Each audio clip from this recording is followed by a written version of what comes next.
Hello বন্ধুরা, আজকে video শুরু করছি ছোটোবেলায় শোনা একটি প্রচলিত কথা দিয়ে।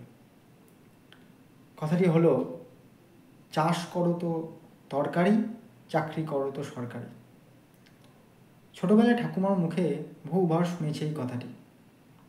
হয়তো সেই কথাটি শুনেই আমিও চাকরি পাওয়ার স্বপ্ন দেখতে শুরু করেছিলাম।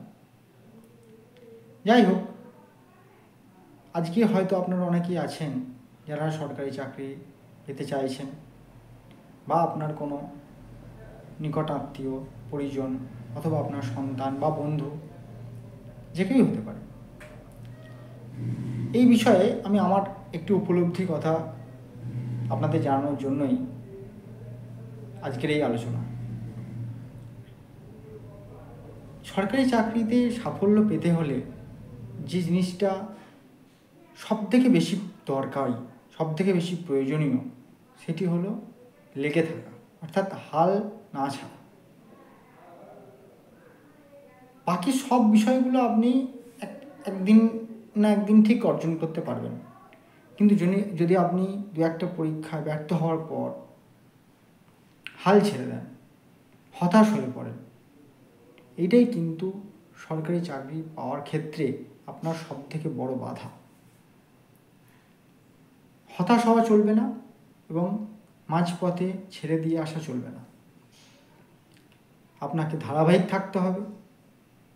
কনসিস্টেন্সিটাই হলো কি, তার চাবিকাঠি। আপনি যদি লেগে থাকেন, পরিশ্রম করেন, তাহলে আপনি পাবেনই সরকারি চাকরি। বাজারে অনেক রকমের বই আছে, অনেক রকমের কোচিং ক্লাস রয়েছে, অনেক রকমের কোচিং সেন্টার রয়েছে। আপনি যে কোনো একটা ভালো জায়গায় গিয়ে সেখানকার সাহায্য নিতে পারেন,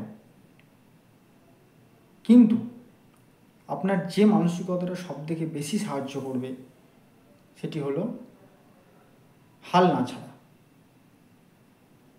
আপনি নিশ্চয়ই সব জিনিস অভ্যাস করবেন, একটা বিশাল বড় ভাস্ট সিলেবাস আপনাকে দেওয়া হবে, অনেক রকমের সেখানে পড়াশোনা করতে হবে, অনেক রকম সাবজেক্ট, অনেক রকম বিষয় সবগুলো থাকবে। ইন্টারভিউ থাকবে, সেখানে আপনি কেমন নিজেকে প্রেজেন্ট করছেন সেই ব্যাপারগুলো থাকবে।